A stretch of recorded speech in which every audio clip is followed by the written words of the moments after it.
Mas Torik ini tuh suka konvoy gitu ya? Iya. Suka Hari sunmori? Minggu mau motor, sepeda, situ kayak banyak ketemu orang baru gitu. Oh, jadi Terus ada peluang baru di situ, ada koneksi baru, ada pelajaran baru. ada yang berubah nggak sih semenjak Bang Atta menikah dan pindah? Dari dulu, kalau misalnya walaupun udah pindah gitu kan, aku sering main ke rumah dia tuh kayak datang aja gitu kan. Iya. Datang ke rumahnya, terus buka kamarnya, masuk aja langsung ngapain kayak kita di situ kan. Oke. Kalau sekarang kan udah punya kakak. Sebelum lanjut, support terus channel ini dengan cara klik tombol like dan subscribe dan jangan lupa nyalakan loncengnya ya, supaya kalian gak ketinggalan video seru lainnya.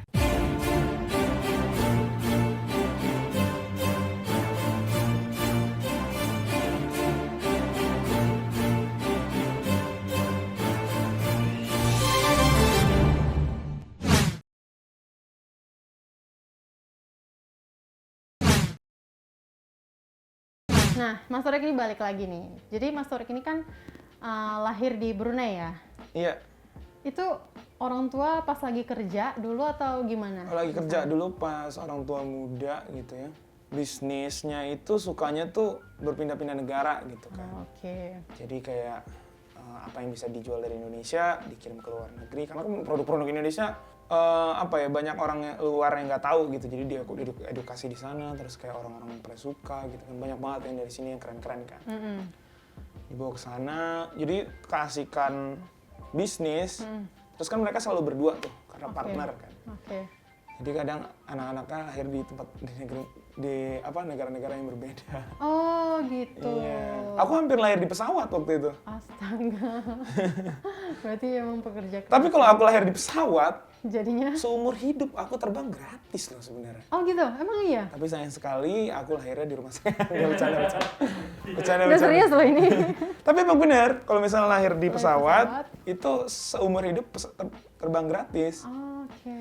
Tapi akhirnya aku lahir di Brunei, waktu itu lagi transit kalau nggak salah. Untungnya deket ya dari Indonesia ya. Iya, oke. Tapi lahir doang gitu di situ? Lahir, habis itu pas aku terlahir gitu ya, aku udah nggak ingat apa-apa. Jadi aku belum, sejauh ini, aku pernah ke Brunei lagi, kapan ya? Pas aku masih kecil deh pokoknya aja, umur 5-6 tahun. Habis itu nggak pernah lagi. Mas Torik ini anak keberapa sih dari keluarga? Keempat. Anak keempat. Aku anak keempat dari 11 bersaudara, laki-laki kedua. Oh, laki-laki kedua? Iya. Berarti yang pertama Bang Atta ya? Bang Atta pertama. Oh, jadi kan di keluarga Halilintar itu tuh anak-anaknya dididik dengan penuh kedisiplinan, betul ya? Iya, Nah, disiplin banget sih. disiplin banget. Suka sih aku yang kayak gini. Dulu tuh katanya masih suka ada pembagian tugas rumah gitu ya? Dulu iya, pas kita masih kecil-kecil, waktu itu kita lagi kuliah susah banget ya. Jadi pembantu, nggak bisa ada pembantu gitu karena emang nggak cukup ekonominya juga. Kita dari aku dari SD udah nggak ada duit jajan gitu kan. Jadi kayak kalau mau cari duit jajan, cari duit sendiri gitu. Apalagi ada pembantu di rumah yang ngebantuin atau PRT gitu kan. Jadi anak-anak inisiatif untuk kayak bagi-bagi tugas, lu sukanya ngapain gitu. Atau lu bisanya ngapain. Oh, Kita bukan harus dari orang ngebantu. tua gitu ya? Bukan, karena orang tua dua-duanya kerja. Kalau nggak dua-duanya kerja, nggak hidup nih sebelas anak. Karena banyak banget kan. Iya, 11 ya? 11, jadi kayak gitu sih. Nah, Mas Torik sendiri tugasnya apa tuh kalau di rumah? Dulu itu aku sebagai, karena turun-temurun ya tugasnya itu. Oh, gitu. Dari Tugas awal. rumahnya turun-temurun. Iya, karena di saat umur kita 6-7 tahun, kita nggak bakal bisa ngelakuin kerja berat. Iya, setuju. Paling susun sendal. Oh, oke. Gitu kalau misalnya 6 tahun, 7 tahun gitu. Tapi kalau misalnya umur kita udah mulai 11 gitu kan, kita bisa ngepel. Oke, bisa cuci baju. nyapu. Aku waktu itu Tugasnya? sempet jadi tugas tertinggi waktu itu. Wih, apa Kepala tuh? kebersihan. Wih, kepala kebersihan. Ada nama-namanya gitu ya? Iya. Berarti yang cuci piring? Yang cuci piring tuh udah bisa anak yang 8 tahun. Oh, seru ya. Nah, kalau misalkan biasa lah ya kalau punya kakak Ada adik. chefnya juga. Oh, ada chefnya? Ya belajar jadi hotel lah. Kita membangun hotel gitu. Keren ya. Di rumah sendiri. Yang paling kecil berarti ngapain? Enggak dong ya? Dia ini ya, nge-rap deh. Dia jago nge-rap. Ngerepotin. Nggak bisa. Kirain nge-rap. Nggak, dia bersihin sendal, sepatu. Gitu. Nah, kalau misalkan tugasnya nggak dikerjain, ada ada hukuman sanksi gitu? deh kayak Ada sanksi? Lupa banget. Udah lama sih ya dari masih... Pasti ya, kalau misalnya di sini deh, di gedung ini ya misalnya, Iya. di kantor ini misalnya ada orang yang ngerjain kerjaan satu, pasti merembetnya ke kerjaan yang lain juga kan. Setuju, betul. Benar kan? Iya. Atau di lalu lintas gitu, ada satu yang melanggar, pasti yang lainnya kena juga kan. Betul, imbasnya ke... Nah iya kayak gitu, jadi Oke. kayaknya nggak ada hukuman, Tapi imbasnya imbasnya ke orang lain, jadi kena keroyok, paling kayak gitu aja sih. Oh, maksudnya keroyok tuh diomelin gitu, Diomelin dimarahin. Oke. Lucu ya, maksudnya 11 Dulu ya. kakak adik ya. Tapi saat semua udah punya kesibukan di luar rumahnya lebih banyak daripada dalam rumah gitu. Dulu kan sekolah, terus kayak Yes. bersih gitu-gitu kan. Ketika semua daripada kerja sendiri, segala macam bisnis sendiri. Ada yang pisah rumah, aku kan udah pisah rumah. Oh, itu Nah, pisah kan rumah udah dari umur berapa, Mas? Aku dari 21. Umur 21. Oh, berarti 2 Mata. tahun. Mengata juga dari 21. Oh, oke. Itu benar-benar rumah sendiri-sendiri gitu ya? Sendiri. Wah. Jadi kayak, iya dari situ kayak, sebelum itu juga udah nggak ini sih, udah nggak kayak bagian rumah, soalnya udah kebanyakan tugasnya gitu, jadi kayak Oke. nggak mungkin, di situ udah ada yang ngebantuin gitu. Oke, udah ada PRT-nya Iya, tadi udah ya. Nah, sekarang kan sudah pada bisnis sendiri-sendiri nih. Kalau misalkan momen untuk ketemunya tuh pas kapan dong?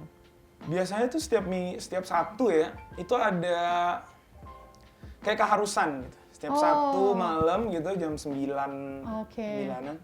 Harus kumpul gitu? Itu kumpul di ada salah satu bioskop gitu. Di situ kita nonton di situ bareng-bareng rame-rame. Oh, semuanya kumpul di Pasti situ? mau dia sama keluarga, dia mau sama temen-temen, mau sama mau sama siapa aja tuh pasti semuanya nonton bareng. Oh, oke. Setiap Sabtu ya Setiap berarti? Sabtu. Berarti nggak ada alasan untuk nggak kumpul Iya, gitu, dimanapun. walaupun lagi pada Iya, sibuk. dimanapun kalian pasti kayak nggak perlu ditelepon, nggak perlu apa-apa, pokoknya udah ada Udah di situ tahu. 8.30 udah ada semua di situ deh. Oh, keren banget. Dan ini masih berjalan, Mas, maksudnya? Kalau sekarang karena kan beda-beda negara ya, jadi Oh, iya ya. paling di Sekarang sini nggak kalau aku setiap hari ketemu si abangku yang pertama itu kan, karena kita kerjanya bareng-bareng kan. sama Bang Atta. Bang Atta ya. Nah, pesan ayah sama ibu yang sampai sekarang nggak bisa Mas Torik lupain. Kalau kamu mau, kita tuh nggak bisa ngatur orang lain. Oke. Kita nggak bisa ngatur orang lain, kita nggak bisa ngerubah orang lain. Tapi kalau kamu kasih hati kamu ke Tuhan, Oke. Tuhan akan ngasih hati makhluknya untuk kamu. Gitu. Oh. Jadi kayak fokus ke yang di atas dulu, kayak berkaca sama diri sendiri juga, Oke. baru bisa kayak paling itu sih. Itu yang selalu diingat Selalu ya, aku pesan ingat. orang tua ya untuk Mas Torik. Sama satu lagi, dimanapun posisi kamu, dimanapun kayak secara finansial, secara jabatan, segala Oke. macam, kamu nggak ada hak sedikit pun untuk melihat orang lebih rendah daripada kamu. Setuju. Intinya tadi apa, Mas? Jangan menaruh harapan terlalu ini ke orang gitu kan. Intinya berserah diri ke Yang Maha Kuasa. Supaya kalau misalkan kita kayak ini jadi jatuhnya kayak kalau misalkan aku nih, aku suka cowok gitu. Aku tuh mintanya sama Tuhan gitu, iya kan? Kayak gitu jadi kan. kita kayak nggak usah terlalu berharap sama manusianya. Pokoknya kalau kamu berharap sama Tuhan gitu. Kalau misalnya kamu memberi hati kamu ke Tuhan, insya Allah Tuhan akan memberikan hati hambanya untuk kamu. Oke. Itu ya pesan yang diingat-ingat sampai sekarang berarti ya, keren. Nah kan biasanya nih kalau misalkan anak yang punya adik kakak banyak tuh kan suka sikut-sikutan, suka kayak berantem-beranteman gitu nggak sih maksudnya? Kalau aku kayaknya enggak deh. Aku orangnya damai banget. Ada yang kayak gitu kan, ada yang bukan itu salah karena emang sifatnya beda-beda gitu. Iya biasanya kan adik kakak gitu kan. Kalau aku berbaur banget. Oh. Jadi kalau misalnya ada apa-apa masalah berantem yang ini sama yang ini terus atau yang kakak aku berantem sama ini, ntar nyari penengahnya ke aku biasanya. Tapi bener-bener sama sekali nggak pernah berantem sama adik atau Kalau kakak? aku jarang banget berantem. Tapi Kalau pernah gitu? pernah, tapi Pernah. jarang banget kalau aku. Itu yang waktu pernah tuh sama siapa kira-kira berantemnya? Sama semuanya kita kayaknya pernah, Slack gitu ya? nggak pernah slack. Kalau aku nggak pernah slack. Oh, nggak pernah slack. Jadi kayak kalau marah juga diselesain hari itu juga, aku langsung minta maaf, atau dianya kayak kita ketemu gitu. Oke. Tapi nggak pernah yang begitu lama. Yang gimana gitu ya. Tapi memang kalau berantem di keluarga itu berantem tandanya sayang, maksudnya ya kalau dia salah kita kasih tahu. Enggak gitu. juga sih, karena kesel aja kadang-kadang. Bukan karena sayang, sih, karena kesel aja. Iya, maksudku tuh mau ngelurusin gitu loh, sobat Iya, kadang-kadang kalau NGMC. kesel emang gitu. Oh, oke. Karena terlalu deket kita kan, jadi kayak kalau lagi kesel, gue utarain aja gitu. Kalau misalnya sama orang lain, kita nggak bisa mengutarakan kesalahan kita kan. Iya, dipendem gitu. Tapi Iya. alhamdulillah aku nggak pernah berantem sama adik Alhamdulillah. aku yang kayak gitu sih. Sama adik dan kakak ya. Kakak apalagi. Paling tertua kan Bang Atta. Atta ya. Bang Atta tuh masih agak sering tuh berantem, sengit-sengitan. Iya, anak pertama tuh emang kayak gitu, Mas. Agak keras. Karena aku anak tengah, jadi kayak gue bisa main bawah, bisa main atas, bisa di mana-mana. Iya, penengah emang kayak gitu. Nah, kan karena Bang Atta adalah kakak cowok pertamanya Mas Torik, apakah dia termasuk role model di hidup seorang Mas Torik? Oh iya, Role model. banget. Ceritain dong dari sisi apanya gitu. Dia sekarang kan, aku di sini sama dia kan. Oke. Dari dulu sebenarnya aku kayak udah ngeliat perjuangan kita tuh bareng-bareng.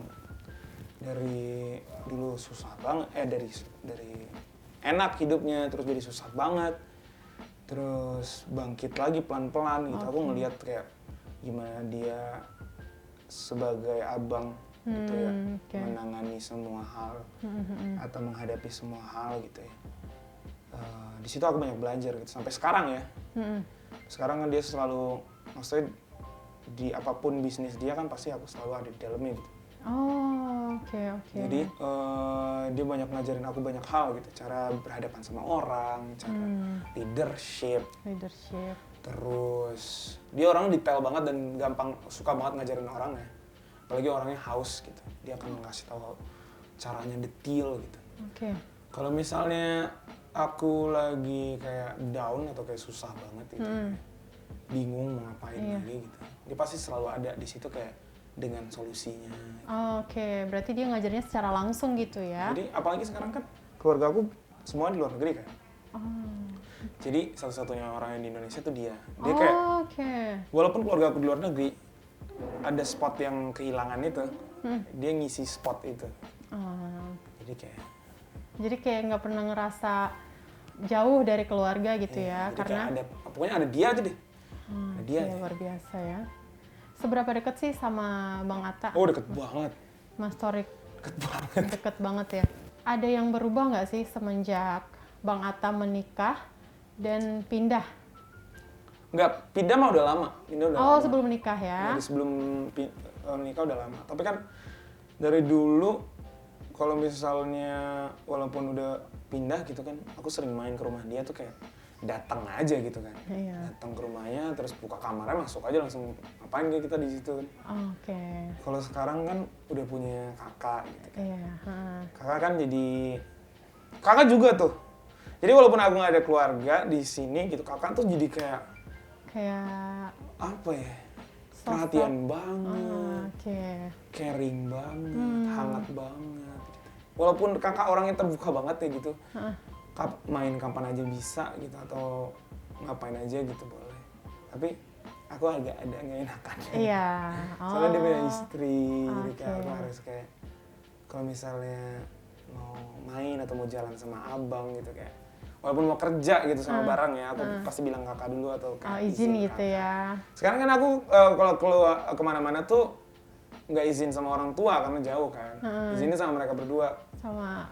Bang besok gue mau di sini nih kerja. Gitu. Oke. Segala macam gitu. Pasti harus ngomong ke dia dulu, ngapain gitu kan. Dia pasti Oke. dengan gayanya yang keras itu kan. Menjadi sosok seorang bapak gitu Iya, ya. kakak juga jadi kayak ibu. Kayak Ngapain ibu kamu ya. mau bandel ya gitu. Oke. Itu saking deketnya tuh kalau diibaratin kayak apa sih gitu? Saking deketnya sama Bang Atta. Dia partner aku, dia abang aku. Oh, bisa jadi semuanya gitu ya. Dia sugar daddy juga. Sugar daddy. Berarti si Kak Aurelnya tuh sugar Sugar mommy. mami. Iya kayak gitu lah. Deket banget. Deket banget ya. Ada nggak satu momen yang nggak bisa dilupain bareng Bang Atta? Dulu pas masih kecil, iya pas masih kecil lah, umur aku 7 tahun, dia kayak 11 tahun gitu. Kita kan nggak bisa makan segala macam gitu kan. Biasanya tuh pembuatan roti gitu-gitu kayak bakery gitu ya, yang jual-jual roti gitu. Setiap jam 10 itu roti tuh dibuang. Rotinya dibuang? Rotinya tuh dibuang ke pembuangan mereka. Yang nggak kejual yang tuh tidak dibuang. kejual dibuang. Iya, daripada mubazir. Ini mau cerita sedih ya? Nggak sedih juga, seru soalnya seru. Oh iya oke. Kayak kita ngendep-ngendep masuk ke Pabrik tempat pembuangan itu. Oh. Bukan pabrik, biasanya di mall kan ada yang jual roti segala macam gitu. Oh iya, kan. oke. Ada banyak brand lah. Dulu posisinya di Malaysia. Terus kayak kita ngendap-ngendap, ambil roti satu-satu. Ya Allah. Karena nggak bisa makan, mau gimana dong? Ini Paling itu seru tapi kayak, lu liatin depan ya, oke. Santai. Gue liatin depan, masih kecil. Masuk. Masukin plastik. Buat adik-adik juga kan. Iya. Cabut gitu hari. Tapi itu memang roti yang mau dibuang. Soal kita kan tuh ya? emang rotinya mau dibuang walaupun aku tahu itu salah ya. Iya. Mesti kita harus bilang juga. Soalnya karyawannya pun nggak boleh ngambil roti itu gitu. Padahal itu mau dibuang. Harus dibuang karena itu sebagai apa ya standar mereka kan. Iya. Jadi kayak Iya, SOP. SOP-nya. Standar operasionalnya dia. Kita nggak ambil aja gitu. Jadi diambil. Tapi di pembuangan itu, jadi Iya. di ketong sampah sebenarnya. Ini udah diceritain ke media belum sih yang cerita ini?